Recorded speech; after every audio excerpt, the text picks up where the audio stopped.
বাচ্চাদের টিফিন বক্সে একই রকম টিফিন বানিয়ে দিলে তারা খেতে চায় না। তাই বন্ধুরা, নিত্য নতুন টিফিন বানিয়ে দিলে তারা টিফিন ফাঁকা করে খেয়ে নেবে। আর এই টিফিনটা আমি বানিয়েছি খুব সহজ পদ্ধতিতে।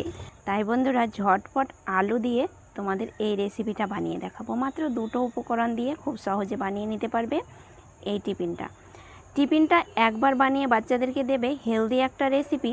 তারা টিফিন ফাঁকা করে তো খেয়ে নেবে, কিন্তু প্রতিদিনই বায়না করবে এই সব ধরনের টিফিনগুলো বানিয়ে নিতে।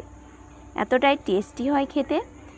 আর বাচ্চা শুধু নয়, বাচ্চা থেকে বড় সকলে পছন্দ করবে।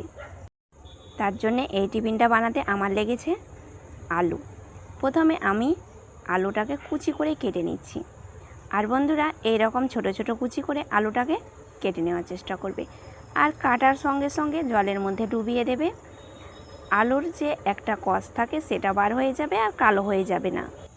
এখানে আমি দুটো আলু কুচি করে কেটে নিয়েছি। এবার তোমরা বেশি টিফিন বানাতে চাইলে আলুর পরিমাণটাও বাড়িয়ে নেবে।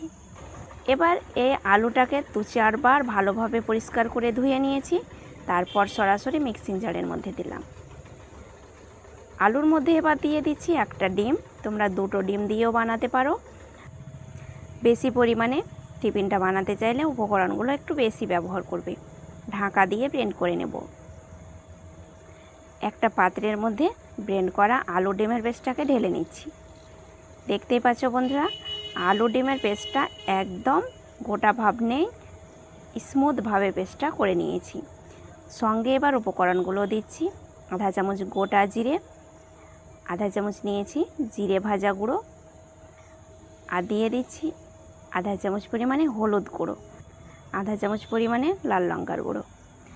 সঙ্গে দিচ্ছি একটা বড় সাইজের পেঁয়াজ কুচি করে, একটু লম্বা করে কেটে নিয়েছি কুচি করে, আর একটা কাঁচা লঙ্কা। ঝালটা তোমরা কম বেশি করে নেবে। 1 কাপ পরিমাণে নিয়েছি ময়দা। তোমরা আটা দিয়েও বানাতে পারো। যে কোনো পাত্রের মধ্যে ময়দাটাকে মেপে নেবে। এবার দিয়ে দিচ্ছি স্বাদ মতো লবণ। একটা হ্যান্ড উইক্সের সাহায্যে ভালোভাবে মেখে নেব। আর বন্ধুরা, এই রেসিপিটা এতটাই টেস্টি হয় যে একবার বানিয়ে খেলে বারবার ইচ্ছে হবে বানানোর। জলখাবারে বা টিফিন বক্সে তোমরা এই রেসিপিটা বানিয়ে দিতে পারো। ঝটপট বানিয়ে নেওয়া যায়। সামান্য পরিমাণে জল দিয়ে মেখে নিচ্ছি। আর বন্ধুরা, মাখাতে যতটুকু জল লাগবে ততটুকুই আমি ব্যবহার করব। আশা করছি এই ভিডিওটা তোমাদের সবার পছন্দ হবে। পছন্দ হয়ে থাকলে একটা লাইক করবে। তোমাদের একটা লাইক পরের ভিডিও বানাতে আমাকে অনেক উৎসাহ দেয়। আমার চ্যানেলে নতুন বন্ধু হয়ে থাকলে চ্যানেলটাকে সাবস্ক্রাইবার করবে। আর বন্ধুরা, অবশ্যই কমেন্টে জানাতে ভুলবে না রেসিপিটা তোমাদের কেমন লাগলো। এবার তোমাদের ঘনত্বটা দেখাচ্ছি। কতটা ঘনত্বে বানিয়ে নিতে হবে। একদম পাতলা করে ফেলবে না, আবার ঘন করেও রাখবে না। প্যানের মধ্যে দিয়ে যেন সুন্দরভাবে নাস্তাগুলো রেডি করতে পারি, এই রকম ঘনত্বে বানিয়ে নেবে। সরাসরি চুলোর মধ্যে চলে এলাম। চুলোতে একটা প্যান বসিয়ে 2-4 ফোঁটা সাদা তেল একটু ব্রাশ করে নিলাম। তোমরা সরষের তেলও ব্রাশ করতে পারো। যে কোনো প্যানের মধ্যে এই নাস্তাগুলো রেডি করতে পারবে। 1.5 চামচ পরিমাণে ব্যাটার দিয়ে একটু ভালোভাবে বড় করে নিচ্ছি। এবার চারিপাশটাকে একটু চামচ দিয়ে সমান করে নিলাম। দেখতে ভালো লাগবে। এবড়ো খেবড়ো থাকলে নাস্তাগুলো ভালো লাগবে না দেখতে।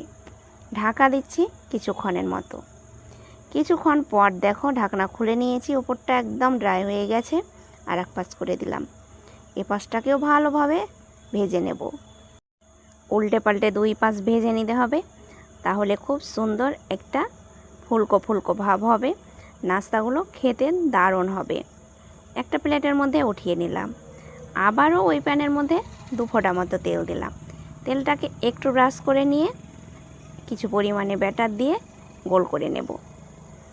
এই রেসিপিটা তোমরা এখনও যেসব বন্ধুরা বানিয়ে খাওনি, অবশ্যই ডিম আলু দিয়ে বানিয়ে নেবে।